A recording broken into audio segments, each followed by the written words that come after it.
osali ya mingi nakoki koloba nyonso te eleki ebele zuwa loko naye maboko pamba te namemi masa joli koloba ye te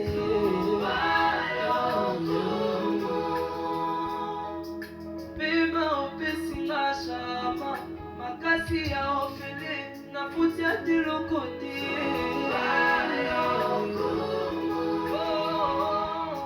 wapi barekonaissant baza wapi ye baya kozongisa mato osali bolamu soki obikisi moto obikisaka complètement. Hallelujah. Glory be to God. Gloire soit rendue à Jésus. Hallelujah. Oh yes.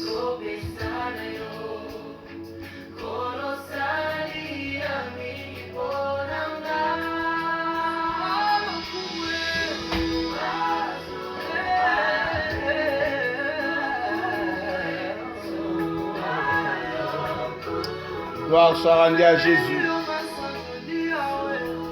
Alléluia. Gloire soit rendue à notre Dieu qui nous a permis d'être encore là pour l'écouter et le glorifier. Alléluia. Gloire à Jésus. Motomora manakopé sans Zambé, merci. Motomora manakopé sans Zambé, merci. Alléluia.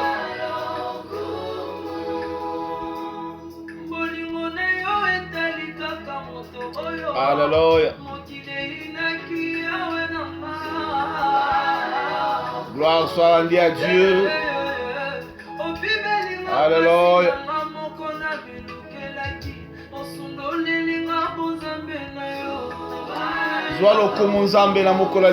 Tu as permis que nous soyons encore dans ta présence pour te glorifier. Écoutez, koyoka yo lisusu nzambe zangolu. Ya. Zwalo komu nzambe. Nini na kopesa na yo. Nini na kopesa na yo zako. Oh. Alléluia. Motomora pesa nzambe merci. Alléluia.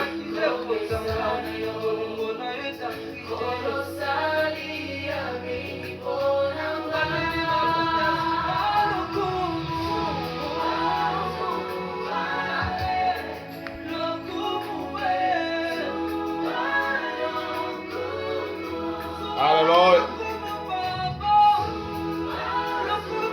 Joie. Motomora pesa nzambe merci sika telemi. Alléluia. Gloire soit rendue à Jésus.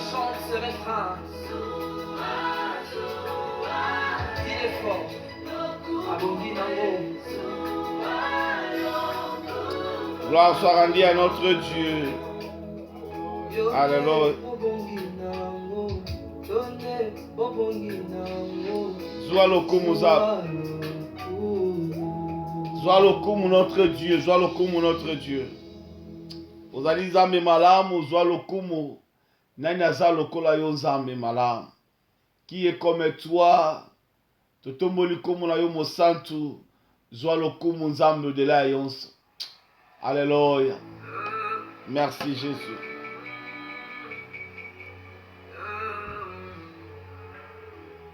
Gloire à Jésus. Gloire à Jésus.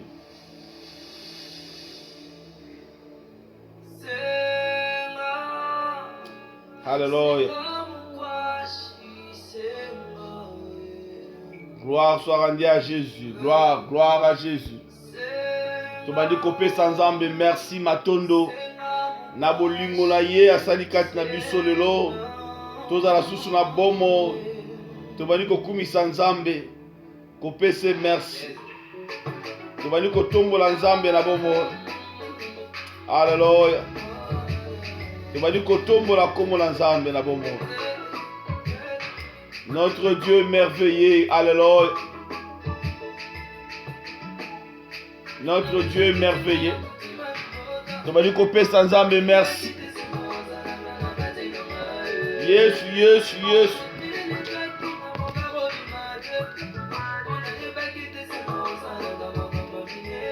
Et sans âme, merci. Bisika to telemi. Yes, yes, yes. Et sans âme, merci. Bisika to telemi. Et sans âme, merci. Bisika to telemi. Gloire soit rendue à Jésus. Alléluia, alléluia, alléluia. Zamba malamu, zamba malamu. Moto moko mani kopé sans zambe merci bisika totelemi. Notre Dieu est merveilleux.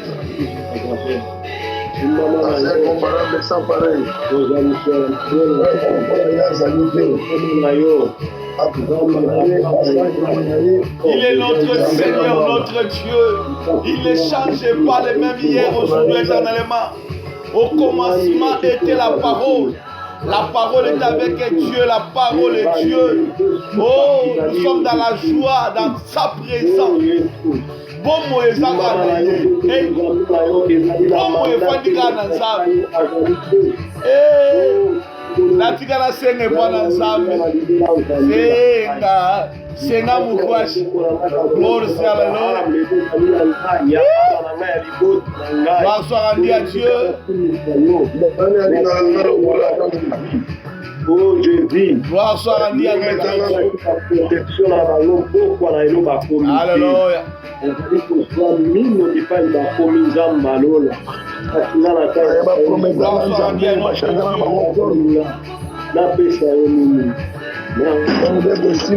Gloire soit rendue à notre Seigneur, notre Dieu. Eko, tu vas dire que papa la biso notre Dieu, papa le la biso la pourquoi le lo. Le bail le va moko la pourquoi le lo. Le bail le va moko papa. Tu vas la posa moto moko abika la pourquoi le lo. Yesu, Yesu, Yesu. Nana lokola yo nzambe. Gloire soit rendue à toi, Seigneur. Yesu, Yesu. Tombola komo na nzambe topesi merci. Olingo na nzambe za sukate. Il nous a aimés avant toutes choses.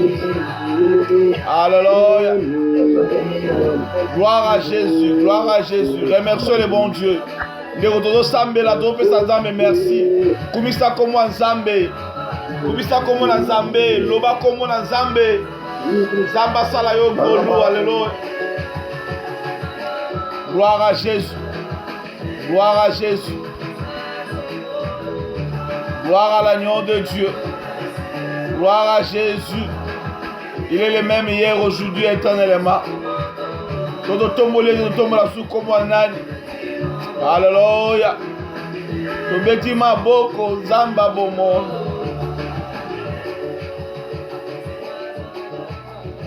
Gloire soit rendue à Jésus. Gloire soit rendue à Jésus. Il est notre Seigneur, notre Sauveur. Il mérite la gloire. Il mérite l'adoration. Il mérite toutes sortes d'honneurs. Bisika to telemindeko. La lingete. Toloba susu merci. Pour na ozo ma permettre motomoko na pokwa lelo. Aleka na kozala tuyo ya nzambe. Motomoko na pokwa lelo. Aleka kozala tuyo ya nzambe. Motomoko na pokwa lelo. Alobela biso sous de la part de l'Éternel notre Dieu. Alléluia, alléluia. Tu vas dire que mon Dieu est pas ensemble. Loba moko pas ensemble. Alléluia, alléluia. Zambe merci mon Dieu. Loba biso papa. Loba moko ensemble. Yes, yes, yes. Merci parce que tu nous parles. Merci parce que tu nous parles. Alléluia. Gloire soit rendue à Jésus.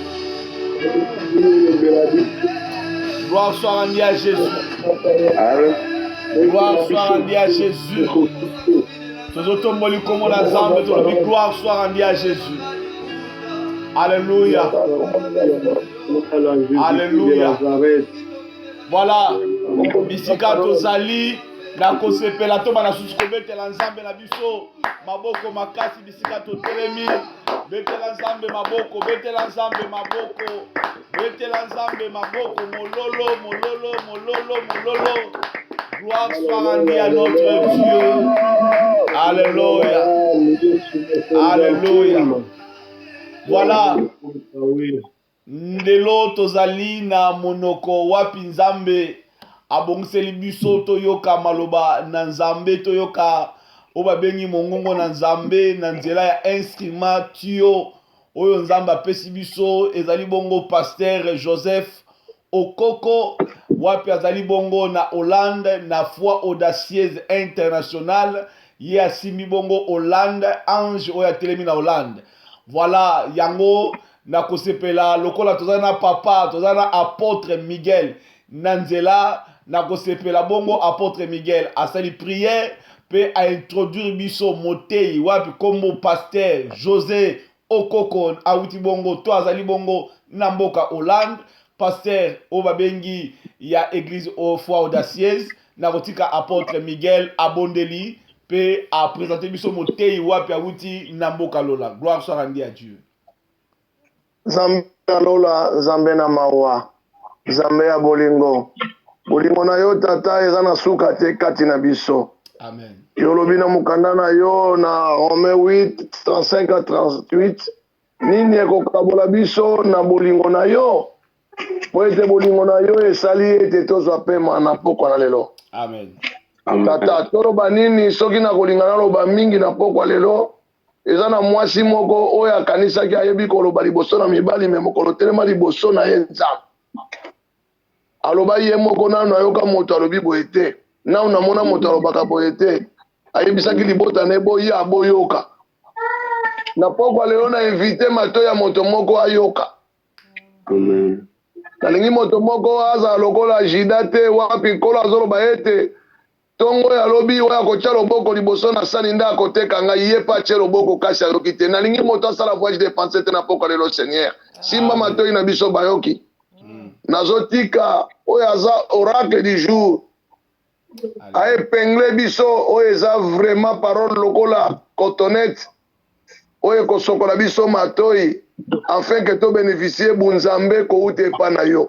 Amen. Tata mote ya pokwa lelo auti na lola olobi nyonso eza ya kala ya sika ezalaka te maloba na yo olobi ovandi na kiti na ngwende na bokonzi na tata na mboka oyo etoni na bosantu olaka biso okoya mpe okoya kozwa biso olobi soki mpo na koya kozwa bino te mbele nakei te me na pokwa lelo nazongeli maloba oyo olobaki na badisiple ke nakei na koya okenda me okenda te okenda ozonga mpo na biso me oyaka mpo na bapagano na bayebana mikumba baya epa na yo me tozalaka na yo tata biso tozozela evenema mokolo oyo kosala evenema me mpo na koya tolalaka no tolamukaka na yo preuve ane lelo oza kati na mokoko olingi olobela bato na kati na mokoko eza na mateya mibale biblia elobi na ngai ete eza na nzambe koloba kati na moto koloba na para nzambe tata oyo yo telemisa lokola mokoko na mboka na Hollande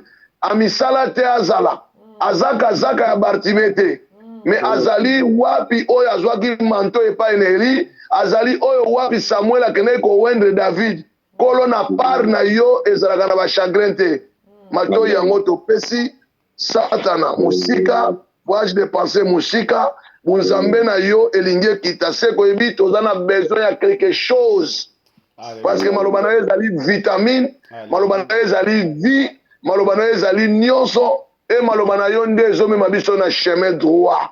Seigneur yo tonga biso singa kumba biso na nzela yo olingi kolo biso nkasa yo mopepe na pokwa lelo koloba kati na mokoko oyo aza mosali na yo mpona tika ete paster mokoko ntango azotelema mpo baange bazwa ye lokola serveur bakitisa ye esika bana na Israele baliaki mani tozobeta maboko mosali na nzambe azokita tutu akouta na lola azokita tala bange mine bazokitisa ye tala lolenge bato azobeta bakri de joi ndeko na koyoka mawa ndeko azobeta ligelegele te bazobeta ligelegele soki nazalaki orateur te Gloire soit rendue à Jésus. Alléluia, alléluia, alléluia, alléluia. Pasteur Joseph Kokoko, gloire à Dieu. Pasteur Kokoko, Namboka na Hollande. Gloire à Dieu. Amen. Amen. Malheureusement. Gloire à Dieu, gloire à Dieu. Na pamboli nzambe na ebite soki bandeko nyonso bazolandanga malamu. Biso nyonso tokolanda yo tina ngola wa tokolanda yo. Amen. Amen. Balingi napesa nzambe ya Israël merci mpona miséricorde na ye likolo na nga. Et puis napesa vraiment l'homme de Dieu le vent Ségide na mama merci mpona kosala biso faveur na nzela ya nzambe towa kointervenir na butu ya lelo. Tolingi toloba merci à l'homme de l'apôtre Miguel. notre papa waye kointroduire nga sikoyo bayi naloba na tali ya nzambe to bakozala connecté toute manière d'une autre na etika songolo na peuple de Dieu nalingi naloba merci vraiment mpona faveur ya nzambe na butu ya lelo na nga mpe biso nalingani vraiment ke tokende na lombangu na makomi na biso c'est mpona kodifie un peu kombo donc kombo na ngai ezali okoko. Amen. C'est-à-dire pasteur José Okoko, Joseph Okoko. Donc dans la grâce de Dieu nazali marié na frère Alpha et na papa ya libota monene bana bazali 7. Amen. Nazali papa ya ba père double to papa mapasa pe donc par la grâce de Dieu. Amen. Amen. Tokende na makomi na nzambe na buku ya 2 Rois chapitre 4. Na ngai tobanda kotanga à partir du verset 8. 2 Rois chapitre 4, partir du verset 8. J'ai vraiment longue lecture, mais je vais sauter plusieurs passages. Donc 2 Rois chapitre 4, à Banina verset 8, na kombo na Yesu na tangi. Amen. Élisée passait par Sunam. Il y avait là une femme de distinction qui le pressa d'accepter à manger. Et toutes les fois qu'il passait, il se rendait chez elle pour manger. Elle dit à son mari, voici, je sais que cet homme qui passe toujours chez nous est un saint homme de Dieu. Faisons une petite chambre haute avec des murs et mettons-y pour lui un lit, une table, un siège et un chandelier afin qu'il s'y retire quand il viendra chez nous. Verset 11. Élisée, étant revenu à Sunam, se retira dans la chambre haute et y coucha. Verset 12. Il dit à Géasi, son serviteur, appelle cette Sunamite. Géasi l'appela et elle se présenta devant lui. Et Élisée dit à Géasi, dis-lui, voici, tu nous as montré tout cet empressement. Que peut-on faire pour toi? Faut-il parler pour toi au roi ou au chef de l'armée? Elle répondit, j'habite au milieu de mon peuple. Et il dit, que faire pour elle? Géasi répondit, mais elle n'a point de fils. Et son mari est vieux, et il dit, appelle-la. Géasi l'appela et elle se présenta à la porte. Élisée lui dit, à cette même époque, l'année prochaine, tu embrasseras un fils. Et elle dit, non, mon Seigneur, homme de Dieu, ne trompe pas ta servante. Cette femme devient enceinte, elle enfanta un fils à la même époque. L'année suivante, comme Élisée lui avait dit, l'enfant grandit et un jour qu'il était d'aller trouver son père vers le moissonneur. Il dit à son père, ma tête, ma tête. Le père dit à son serviteur, porte-les à sa mère. Le serviteur l'emporta et l'amena à sa mère, et l'enfant resta sur le genou de sa mère jusqu'à midi, puis il mourut. Et elle monta les coucha sur le lit de l'homme de Dieu, ferma la porte sur lui et sortit. Je vais sauter rapidement. Je vais au verset 26. Maintenant, cours à sa rencontre et dis-lui, te portes-tu bien? Ton mari et ton enfant se portent-ils bien? Elle répondit bien. Et dès qu'elle fut arrivée auprès de l'homme de Dieu, sur la montagne, elle embrassa ses pieds. Géasi s'approcha pour la repousser. Mais l'homme de Dieu dit, laisse-la, car son âme est dans l'amertume, et l'Éternel me l'a cachée et ne me l'a point fait connaître. Je vais sauter rapidement nakei nakiti nase pour que tokoko zwa oyo nzambe alingi koyebisa biso.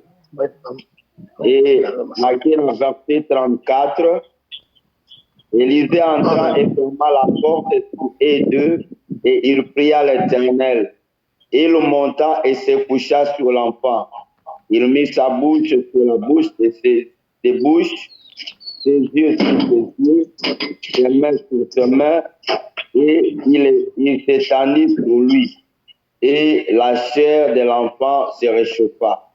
Élisée s'éloigna, alla ça et là pour la maison, là par la maison, puis remontant et s'étendit sur l'enfant, et l'enfant éternua 7 fois, et il ouvrit les yeux. Élisée appela Géasi et il dit appelle cette Sunamite. Géasi l'appela et elle vint vers Élisée qui lui prend, il dit, prends ton fils. Elle alla se jeter à ses pieds et se prosterna contre terre, et elle prit son fils et sortit. La parole de Dieu. Amen. Amen. Nzamba Zalokumu, bien-aimé dans le Seigneur, Pasali Nzambe, moi, maman, likambo tolingi to partager na butu ya lelo, tolingi to loba, Nzamba lobi kokundana nu mwana na yo te, parce que résurrection ezali. Amen. Donc, thème oyo to partager na butu ya lelo, ezali, n'enterre pas encore ton fils car il y a la résurrection. Toyebi que biso nyonso ko enterrer elingi koloba mettre quelque chose en terre, l'enfouir dans le sol. Okunda ezali ko recouvrir de terre. Okunda elingi koloba ko ensevelir. Ko enterrer elingi koloba ko élimer ou mettre en terre le corps des morts et le mettre dans une sépulcre. Alléluia. Amen. Ndenge touti koloba ezali likolo ya moko ya baumbu Nzambe oyo biso nyonso toyebi kombo na ye Élisée. Élisée elingi koloba Dieu esali to Nzambe aza lobiko. Na hébreu babengi Elisha, et puis toyebi malamu ke Élisée azali moko ya ba successeur ya prophète Élie na oetali royaume ya nord na tango ya Bible na Israël. Et toyebi ke Élisée azalaki fils de Shaphat. Toyebi ndenge ni Nzambe asalaki ete pendant que Élie azomona katikala ye moko, toyebi ba directive o Nzambe apesaki akende awendre bango misato. E na butu na lelo Bible elobi na biso awa ke Élisée abandaki koleka na mboka oyo tobengi Suriname. Ce n'est pas que abandaki kofanda na Suriname, mais azalaki de passage. Na ndenge toyebi Suriname ezali ville ya Kana, ezali moko ya ba territoire oyo ya bana na Nzambe babandaki kofanda na territoire ya Isaka. Soki totangi na Josué 19-18 tokomona yango. Alors Bible elobi que pendant azoleka na Suriname akomaki na esika moko oyo akutanaki na mwasi moko babengi ye femme de distinction. Na biso ba oyo peut-être tukoki koyeba Congo muke à l'époque oyo ezalaki Zaïre, même na moment oyo, même na France pe okomona eza na catégorie ya bato oyo balataka bango ba médaille. Mokonzi ya mboka asepeli na ye apesi ye ta mosusu kala ezalaki bato babandaki kokalifie bango neti ordre national ya léopard to ordre ya chancelier ndenge ezalaka même na bamboka ya poto. Alors mwasi oyo babenge mwasi ya distinction, c'est-à-dire c'est une femme oyo azalaki qualifiée parmi les autres femmes na kati na mboka Suriname. Et cette femme, Bible eza ko détailler plutôt qu'elle n'était pas célibataire, azalaki mwasi oyo apalaki, azalaki na mobali na ye, bien que Bible epesi plutôt ntango te ba détailler comment mobali na ye. Mais Bible yebisi biso que ezotalisa biso que mwasi oyo non seulement kazalaki marié, mais c'était une femme qui avait de possibilités. C'est une femme qui avait de moyens. Tokomona ngo même pendant azoyamba mosali ya Nzambe, ntango azopesa ordre ke bakoka kotongela mosali ya Nzambe chambre haute. Alors, Bible elobi que mwasi ntango Élysée prophète akutani na ye, Bible elobi mwasi oyo ayebaki kopresse les prophètes Élysée pour que apesa kolia na ndako na bango. Ce n'est pas le prophète Élysée né akendaki envers ye po akende kosenga ye service. Ce n'est pas le prophète Élysée nde atalisaki ete azalaki na nzala. Ce n'est pas le prophète Élysée nde akendaki kotipie ye. Mais Bible elobi ye moko na volonté na ye. Azalaki mwasi moko oyo azalaki na lisu mosusu ya molimo ya kocomprendre présence ya mosali ya Nzambe. Et Bible elobi ke akei oyebisa mosali ya Nzambe. Alobi mutu oyo naboyi par exemple na biso bato oti Kongo toyebi naboyi mosali ya Nzambe akendaka ta mosusu kolia na niveau ya malewa. Naboyi mosali ya Nzambe neti biso toza na bapays moderne nayebi ke na bapays mosusu ya Afrique toza na barestaurant ta mosusu ya bafast food oyo tobengi ba McDonald's, tokoki kobenga ba Burger King, ainsi de suite, toutes sortes ya barestaurant ezali. Mwasi oyo aboyi ke mosali ya Nzambe akontinue kolia libanda, akontinue kosaprovisionne libanda, mais akei ye moko envers l'homme de Dieu mpona kosenga ye ke il faut oya epa na biso obanda kolia. Hallelujah. Amen. Mosali ya Nzambe, Bible elobi ke à tout moment que mosali ya Nzambe abandaki koleka, il se rendait chez elle pour manger. Elongwe ya mbala moko basengaki ye, mais ekomi maintenant une sorte d'habitude que mosali ya Nzambe akomi koleka souvent maintenant na ndako wana. Et non seulement que mosali ya Nzambe azoleka, mwasi oyo ake très loin. Bible le dit, elle dit à son mari, voici je sais que cet homme qui passe toujours chez nous est un saint homme de Dieu. Alléluia. Amen. Amen.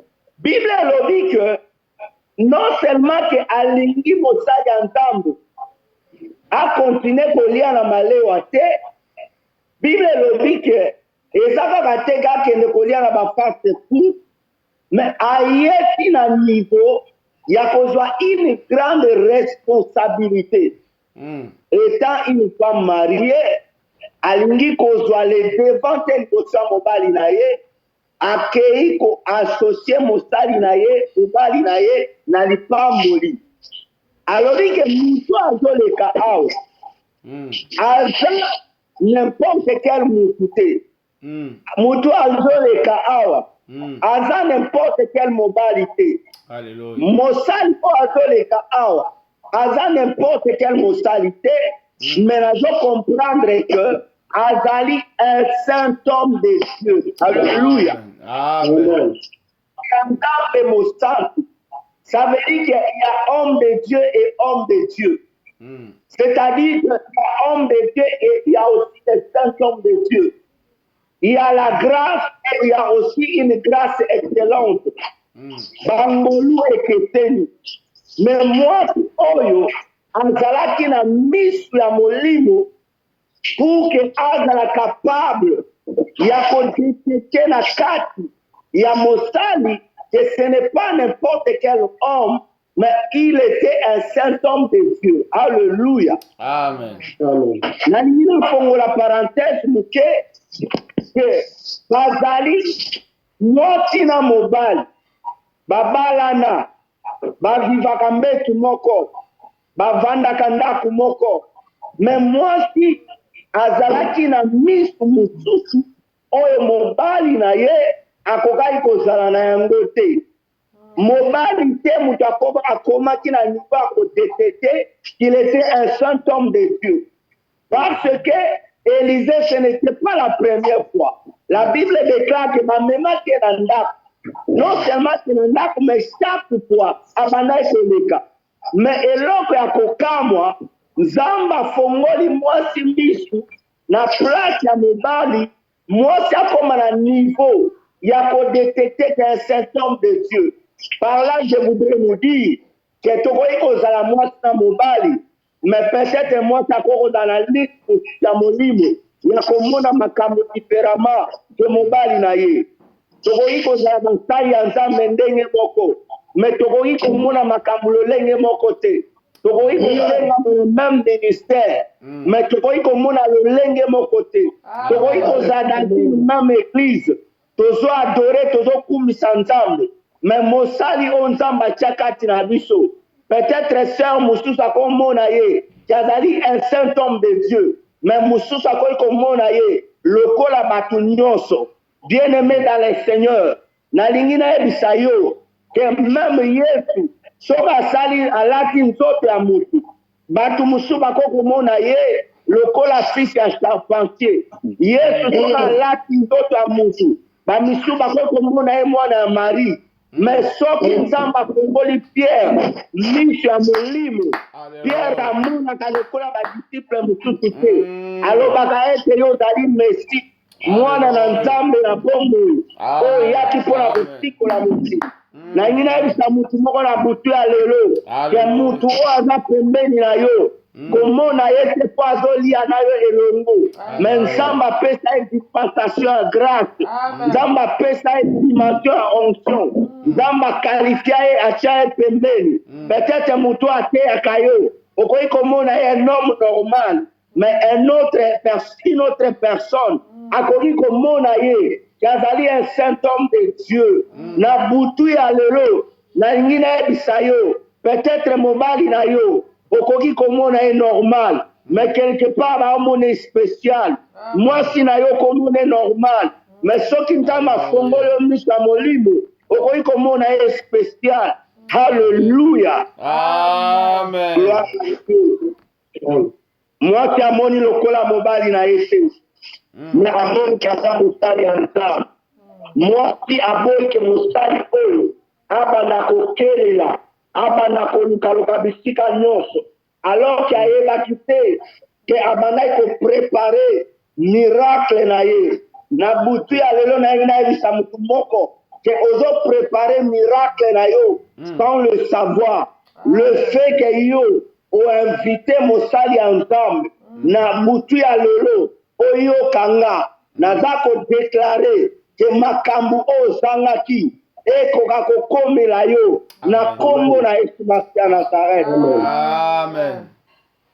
Bible elobi aasocie mobali na ye makambo mibale lisu na detekte na vi ya mwasi oyo azalaki na don, azalaki na ngolu ya hospitalité mpe azalaki na don ya générosité. Bible elobi à cause ya hospitalité eza na bamisusu bayamba baange sans ke bakoka koyeba. Tozomona ndeko na biso papa na biso akondima Abraham ayamba bato misato me na kati ya bato misato l'ange de l'éternel azalaki oyo azalaki capable ya koyeba kopesa un ainsi dit l'éternel pour que Isaac akoka koya. So azalaki na don wana ya hospitalité mpe azalaki na ngolu ya générosité na vie na ye. Et mwasi oyo ake très loin aboyi seulement ke bakoma na basuka na niveau moko songolo akei koasocie mobali mpe ayebisi alobi papa mutu oyo alekaka epai na biso awa aza mosali ya nzambe mosantu me tosala nini? Tokoma tolongwa na niveau ya malewa, tolongwa na niveau ya McDonald, tolongwa na niveau ya voiture, tolongwa na niveau ya kopesa ye lipa, tolongwa na niveau ya kopesa pantalon, me tokoma na niveau ya kotongela ye chambre haute pour que ntango akoya awa akoka kose retirer, akoka kopema. Ça veut dire qu'à tout moment que l'homme de Dieu venait dans cette maison, abandai kokende na chambre te, abandai ko passer temps peut-être na salon, peut-être abandai ko passer temps kaka na table allié à l'équipe.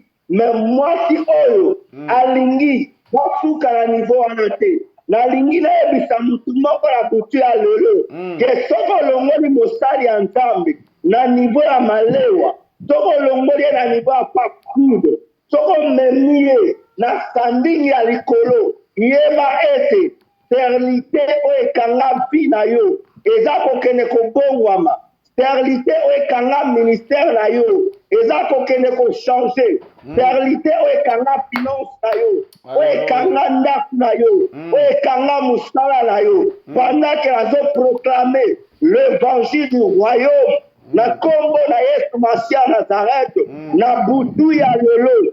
Tout celui qui écoute ma voix, à cause Moyambi Kate, Moyambi Jésus-Christ de Nazareth, Nangela parole na ye, sterilité nyonso, oekanga kilipota na yo, oekanga ministère, oekanga bana, oekanga finance, oekanga bafere na yo, naza kodéclarer que ekoka kolibere yo dans le nom de Jésus-Christ de Nazareth. Amen.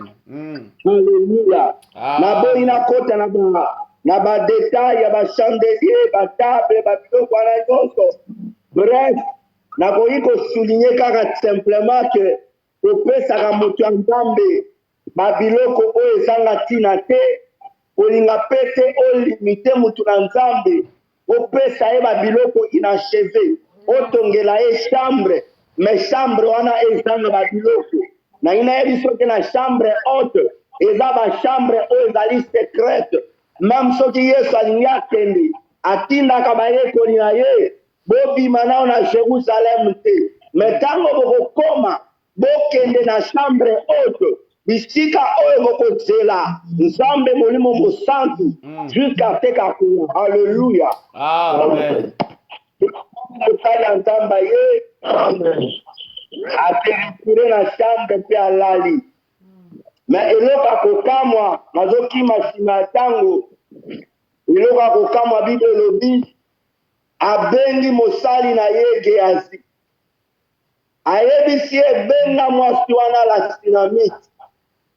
Gehazi abengi mama wana ye Et Bible le dit, les prophètes Élisée a lobi na Géasi. A lobi yebisaye. Voici otali biso au empressement ya makasi. Otali biso hospitalité. Otali biso générosité na yo. Mais olingi tosala nini po na yo? Est-ce que c'est ngai toloba na tina na yo epai ya roi? Parce que toyebi que prophète Élisée, bien étant l'homme de Dieu, avait des relations tina niveau à palais royal. Est-ce que olingi toloba na tina na yo na chef ya armée? Et Bible le dit, moi je dois répondre à lui, j'habite au milieu de mon peuple. Et il dit tout simplement que dans le domaine de ma connexion, dans le domaine de ma relation, dans le domaine de ma connaissance, côté kuna na fandi ça déjà makambo. Mais dans la likambo moko oyo, ngai nazo senga yo, peut-être roi ya moka na nga akoko pesa te. Et dans la likambo oyo, chef ya armée, malgré azo tambisa, ngulu pa mobimba ya basoldat, akoki kopesa ngai te. Abi na fandi au milieu de mon peuple. C'est-à-dire sur le plan social, sur le plan économique, sur l'état civil, naza déjà stable, mais eza eloko moko oyo ezosala. Alléluia. Bien-aimé na buti ya lelo, nayebi te peut-être oyebani na roi. Soki ezalaki na moment na biso, bayebi so balobela oyo na liboso ya président ya république, to liboso ya roi neti biso toza na royaume ya Pays-Bas, yo na nga tokoaccepte rapidement. Parce que okomona ke koyebana na roi ekoki kolongola soni ya vi na yo. Koyebana na roi peut-être akoki kopesa mbongo, akoki kopesa mutala, akoki konome yo quelque part, to akoki kotia yo esika ya songolo. Mais mwasi oyo comprenaki réellement qu'est-ce qu'elle avait besoin vis-à-vis na ye pena mobali na ye. Alléluia. Amen. Amen. Et mosali nzambe atuni ayebiti abi atuni mosali na ye abi tosala nini mpo na ye. Et Bible lobi Géasi alobi elle n'a point de fils. Alléluia. Amen. Alobi teke ndenge eza boye asi azwaka zemi asala fausse couche. Mais Géasi alobi elle n'a point de fils. Et son mari est Dieu. Alléluia. Amen. Bienvenue dans le Seigneur basali ya Nzambe. Nzambe asala biso ngolu ya kopesa biso ba collaborateur oyo bakozala pembeni na biso, bakozala capable ya koinforme biso oyo eza kose passe na vie ya bafidèle mosusu. Nzambe apesa biso bapapa na bamama oyo bazali capable ya koyeba souffrance oyo bato mosusu baza kopase na kati na église, souffrance oyo bato bazopase na monde. Géasi alobi elle n'a point de fils. Or comme yo na nga toyebi, Bible elobi ete bana bazali pamboli kouta epai ya Nzambe. Et bana bazali lokola flèche na maboko ya un guerrier. En d'autres termes, Géasi abandaki koloba ete mwasi oyo ndenge omoni ye aza na futur te. Mwasi oyo ndenge omoni ye aza na descendance te. Mwasi oyo ndenge omoni ye aza na mokitani moko te. Nayebi te na butu ya lelo eloko nini ozosanga na vi na yo.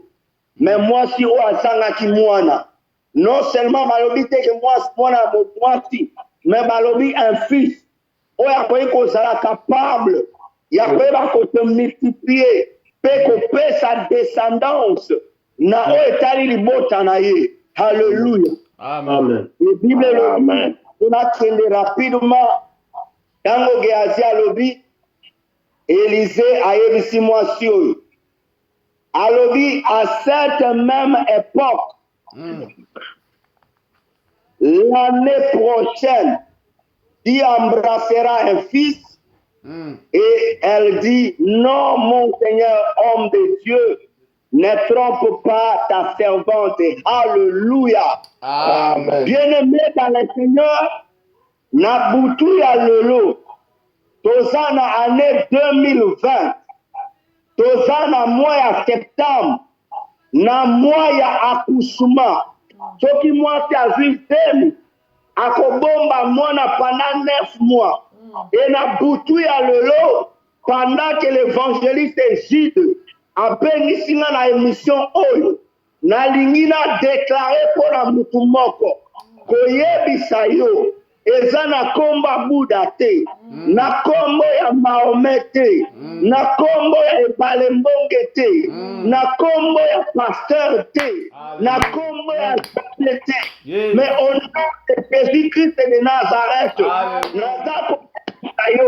l'année prochaine, na même époque, na même période, on peut embrasser fils, on peut embrasser une bénédiction, on peut embrasser bana, on peut embrasser finance, on peut embrasser naku, on peut embrasser voyage. L'année prochaine, na même époque, pas à mon nom propre, mais je le déclare au nom de celui qui est élevé, au-dessus de tout nom, dans le ciel, sur la terre, et sous la terre, tout genou fléchira, et toute langue confessera que Jésus-Christ est Seigneur, à la gloire du Dieu le Père. Je proclame que l'année prochaine, ministère na yo, etikala le même te. L'année prochaine, libala na yo, etikala lolenge moko te. L'année prochaine, bafere na yo, etikala lolenge moko te. L'année prochaine, maladie nyonso, etungisi cette année, au monde en année prochaine, je déclare au nom de Jésus-Christ de Nazareth. Bible lobi Élisée a évisé. Allez à cette même époque, l'année prochaine. Et là, quand bien aimé, na kati ya Bible, makambu oyo ya proclamation, ya déclaration, ya même époque l'année prochaine. Et le moment la matipitalité, et le moment la masculinité. Et le Mamaragada la catégorie Mokabatu. Bible lobi, l'ange de l'éternel a lobi d'Abraham, a lobi de Sarah, a lobi l'année prochaine, la même époque, beaucoup embrasser un fils, beaucoup bégayer Isaac, bien aimé dans le Seigneur, et pétamela, batu o badana hospitalité, et pétamela, catégorie à Matobasa, la vie à générosité. Tant Abraham a manifesté hospitalité, a préparé le Wakolia, a yami à moi ensemble, a yami dans les beaucoup. Tant aux Amasita Kakolia, a yebisa Abraham, l'année prochaine, la même époque, la oko embrassé, on va bénir Isaac, la ligne tindi kayo, kene ko sans la geste. Zala vie à hospitalité, zala na générosité. Et comme tu es là, Machike Labo Satan va faire quelque chose. Azali Mosali Antambe, papa na yo ya mon livre, nazako déclaré à cause de hospitalité, à cause de générosité, au côté la même personne était. Car la parole de Dieu déclare que celui qui reçoit un saint en qualité de saint aura la récompense des saints. Et celui qui reçoit un prophète, non pas en quantité, mais en qualité. On sait qui qualifie le prophète, c'est l'onction qui est sur lui. Nabutu ya lelo, yo ya mbinga ndaku na yo, yo ya mbinga na chambre na yo, o ya mbinga ite, mo ya mbi parole de Dieu. Tika ete yo ya mbi parole. Parole pesa yo, Oyo Samaki na vie. Abraham n'a pas reçu des hommes, mais il a reçu Dieu. Alléluia. Amen. Et nous avons hérité la même époque, l'année prochaine. Mais il y a un secret dans ces choses. Comment voulez-vous, yoye bisamutu, que l'année prochaine, la même époque, yo embrasser un fils? Oh, ça veut dire que grossesse au mois si au Seigneur qui a même, et comment une grossesse à 12 mois? Alléluia. Amen. Grossesse au maman Sarah, et Seigneur qui a même, c'est que ça une grossesse à 12 mois. Oh, depuis Ndambakela Mokili, depuis que Mokili est zalati lelo, et dans la grossesse de mon côté à 12 mois. Parce que ce qui grossesse est comme 12 mois est dépassé d'un mois normal. Grossesse c'est ça là qu'à 9 mois. En d'autres termes, Zambé a yebisaki Abraham que ça ma bénédiction. C'est la 12 mois. Mais ça la bénédiction à Fantouma. On touché 9 mois. La ligne d'Ebitayo. Le legue Élysée a Ebisaki moi si eux. Alina Ekoyebisaye. Que grossesse na ye. Peut-être qu'on va toucher 12 mois. Mais Ekoyebisaye avant 12 mois. Na boutou ya lelo. Dans ma précipité bénédiction. Et qu'on toucher 12 mois. Nous comme un mois, au moins le beau ensemble.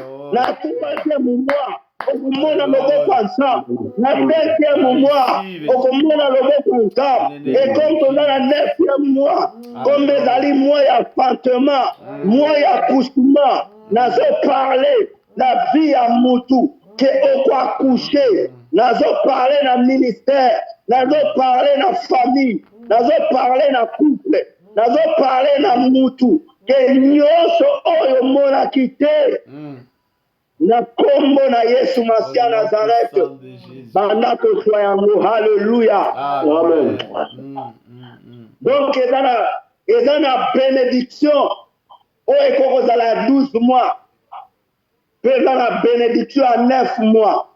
Parce que moi, je suis pendant la libuma Moutou, car pendant 9 mois. Et Élisa a dit, yo, on peut embrasser un fils. Amen. Après, il y a une précision. Il y a Moutou à Kobotam. Et Bible lobby, moi, je suis à Ébitier. Abino, Moutandambe. Ko tromper Motali na yote.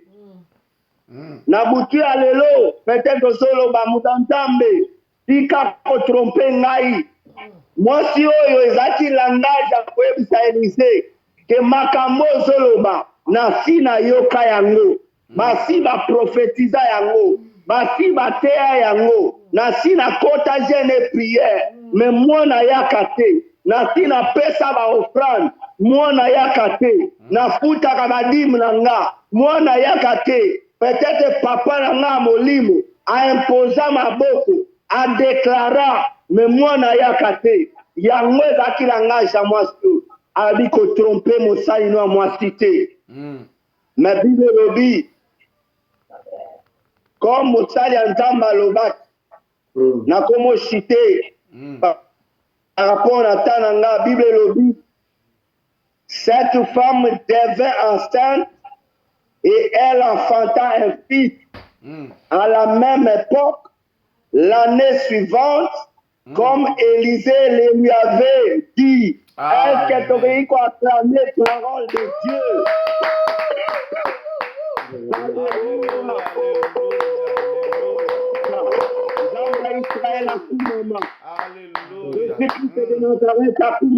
Amen. Peut-être tu aurais discuté dans maman wana. Maman yebite que na zanga ngantam. Maman yebite que na solo ba de la part yantam. Mais Saint-Esprit a commis que Élisée a discuté la moitié.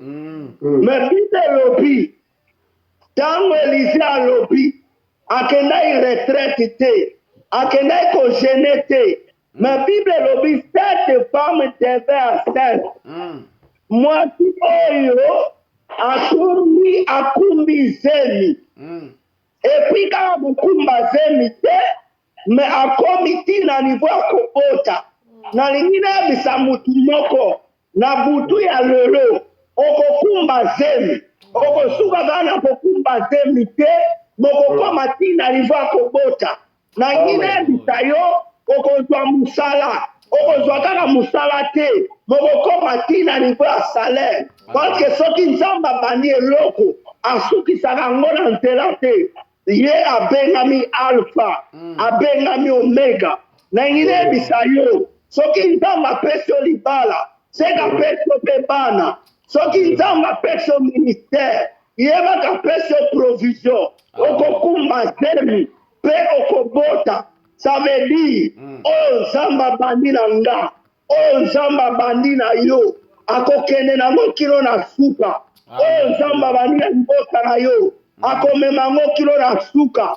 cette femme était enceinte et elle enfanta bible elobi te ki asalaki fausse couche bible elobi te ki asalaki avortement nangi na parle na mutu moko ke ngolo nzambe atiaka ti na yo okoavorte yango te mbongo oyo nzambe aprepara mpo na vi na yo okorate yango te bitika oyo nzambe aloba okokoma akokomisa yo nyonso oyo nzambe aprepara asi apesa yo un ainsi dit l'éternel et koarrive exactement selon que Dieu a planifié.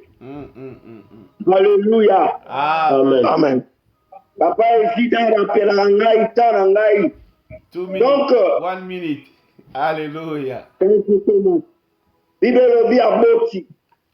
Non seulement kobota ke temps ezalaki respecte mwana na koli ntango mwana koli mwana ye kokufa toyebi lisolo presque tangi mais olie akende kokunda akundi mwana te azwi mwana ake kozongisa na chambre haute elingi koloba ete mwana oyo abimaki na chambre haute akozonga mpe kaka na chambre haute comme mwana oyo ayaki na nzela ya chambre haute mwana oyo mpe akozala ressuscité na chambre haute oyo eutaki na losambo erevivaka kaka na losambo oyo eutaki na présence ya nzambe ezwana kaka mpi na présence ya nzambe ebake kozwa geazi ake koluka mosali ya nzambe mosali geazi aye epesi nango te me mutu oyo adeklara maloba likolo ya mwasi oyo c'est le prophète Élisée l'homme de Dieu l'éternel est Dieu ou l'éternel est salut nalingi naloba na mutu moko na butu ya lelo yo oyamba Élisée te parce que Apocalypse 3 verset 20 elobi voici je me tiens à la porte et je frappe soko fongoli ekute nakokota nakosoupe na yo elongo nakolala na yo elongo mpe nakozala no tous les jours jusqu'à la fin des temps bible ezoparle na ntina na Jésus-Christ de Nazareth oyo azali le salut de l'éternel oyo azali le sauveur ye aza Élisée te mpo na double portion ya esprit ya Élie bible elobi ye azwa l'onction sans mesure l'onction sans limite Dieu a voulu que toute la plénitude habitant en lui. Amen. Il s'appelle Jésus-Christ de Nazareth. Na butu ya lelo kokunda ministère na yo te à cause ya crise sanitaire kokunda foi na yo te à cause ya crise sanitaire kokunda mariage na yo te kokunda baffaire na yo te à cause ya crise mais na inayebisa yo mema yango na chambre haute oza na plus que Élisée oza na plus que Moïse oza na plus que Élie oza na plus que Abraham komona ye nzambe ya Israël komona ye Jésus-Christ de Nazareth na bandi kodeklare ke mutu nyonso oyo ayamba Yesu na kati na vi na ye aza na bomoi la Bible déclare que celui qui a le Fils de Dieu, il a la vie. Amen. Mais celui qui n'a pas le Fils, c'est celui-là qui n'a pas la vie. Cette nuit ici, je suis en train de proclamer, nazo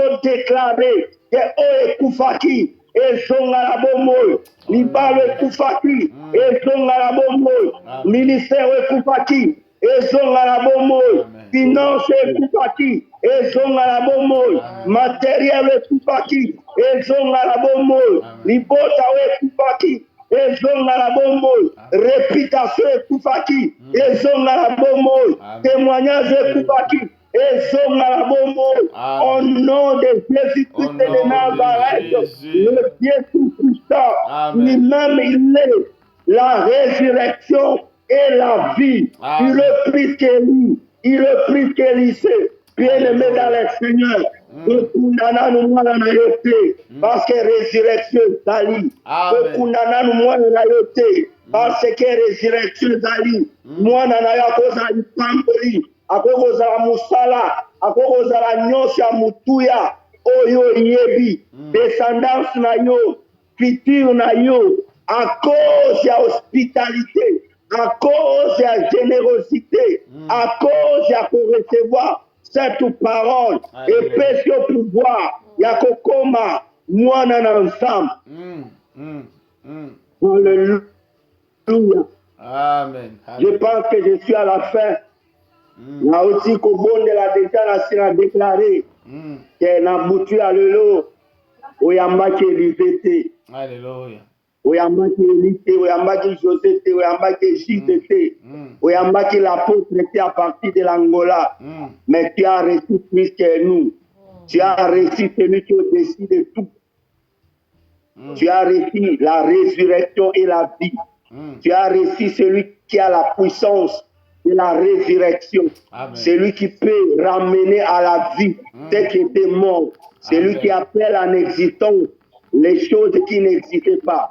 Dika Nzambe ya Israël, dika Nzambe na Abraham, Nzambe na Isaac, Nzambe na Jacob, Nzambe na Israël, Nzambe apôtre Aidi na Bala, Nzambe apôtre Kelani Pata, Nzambe a papa na Ngatambu Mukoki, na yeko déclaré, na vie ya Mosai na yo eside, vie ya mwasi na ye na bana, Père éternel, pe mutu nyonso, kula sika loka loba sika la, mutu nyonso azoka soya voix na nga, na butu ya lelo, que tout ce qui était terni par l'ennemi soit vie maintenant.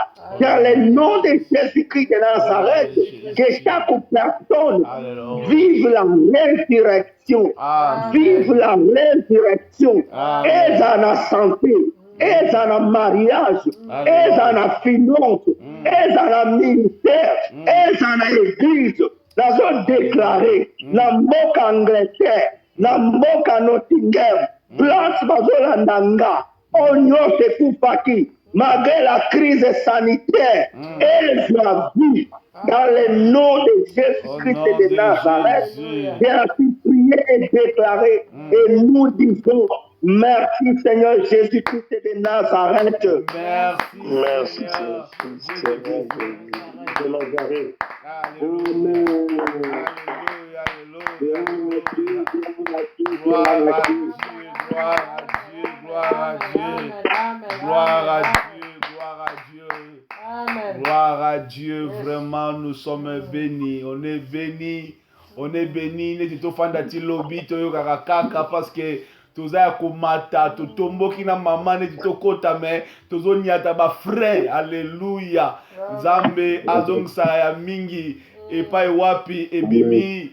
Nzambe azongsa mingi na moni momu na Nzambe si abondeli déjà et si amemi biso na dimension déjà mais tokosenga kaka avant tout le d'abord bye bye na libota nyonso tout le no merci na mosai na Nzambe pasteur José Okoko Namboka Hollande na Fort d'Acier nayebi ke libota baza béni tozalaka béni tango nyonso akitaka awa oyoki linema ba papa donc ba papa na biso même ezoka tanto le apôtre na biso na Angola Miguel papa okeli kolo adina bala apôtre donc ba papa na biso batamboluko kozoyoka ba oyo bazo saila Nzambe biso lelo tozobima bambuma na nzela kondima souffrance na nzela ya kondima sango malamu epanzana tito koma na bamboka oyo tozali ba Hollande sika na bisika Nzambe azongisa ya mingi epa ebimi mais la kosenga lokola tozali na papa oyo aza na ligne aza na Angola ye akosala kaka oyo balobi prière ya bato nyonso oyo bazali na bisika pe akoloba kaka amen et puis tolobi bye bye tokutani lobi na 15h na live.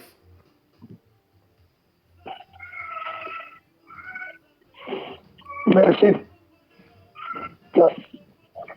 Soki moto alambi malamu merci.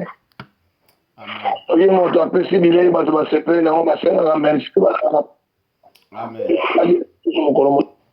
Na pokwa ya lelo na butu ya lelo ezalaki bilei ya Ezawu te oyo emelaki ntango te apesi fruit na ta ya dessert te me bilei ya lelo eza bilei oyo tolenga ntango atanke papa nazwi maloba nyonso batei lelo nazwi maloba nyonso ya priere ya lelo sele yango epai na Nzambe Nzambe ayeba na kozongisela biso yango na bénédiction na totali ya priere mpe na totali ya prédication in the name of Jesus. In the name of Jesus. In the name of Jesus. Amen. Amen. Voilà programme na biso zali tokutani lobi na 15h live et na kati na ecclesia pe Nzambe apambola biso tokoloba bongo. Merci beaucoup na libota Angola foi de audacieuse. Merci na libota nyonso ya terra santa Angola na mokili mobimba. Merci na libota gagnère d'âme peuple Nzambe corps de Christ. Libota na Canada, États-Unis, Europe, Congo, Angola, bisika nyonso bato batelemi tika na mapambola biso. On se voit demain papa na biso nayebi ke Nzambe apambola mote ya pokwa lelo pesa pe mama na biso kuna mbote balobi derrière un homme fort il y a une femme forte.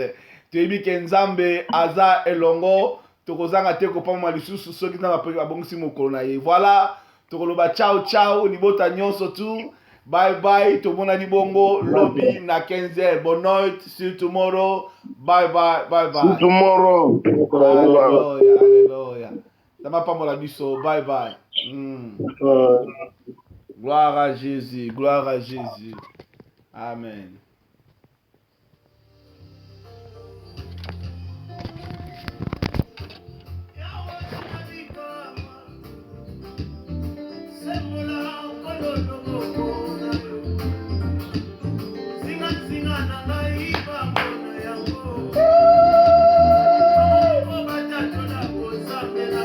Wow.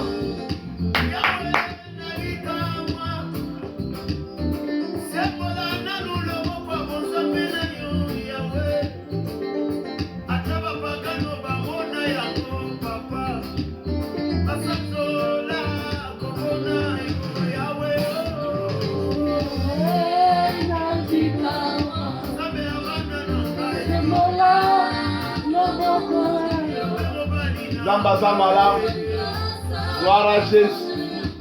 Tomoni loboko Nzambe na pokwa lelo. Otomoka moni loboko na Nzambe kumisa Nzambe. Glory be to God.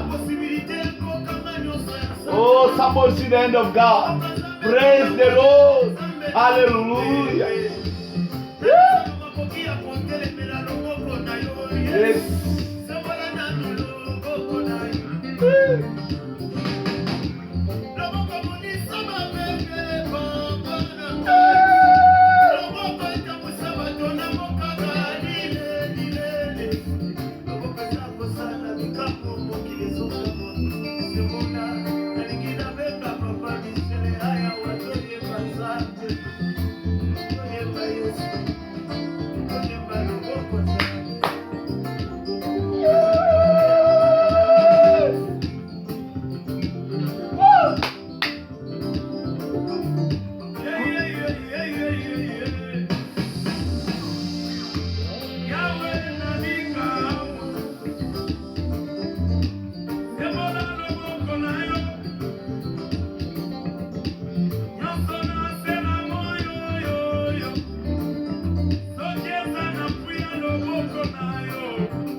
Yes, Gloire à Jésus.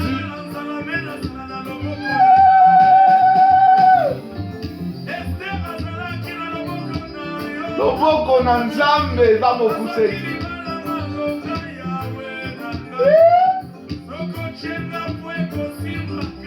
Gloire à Jésus. Bye bye. Tokutani lobi na 15h. Bye bye. Bye bye.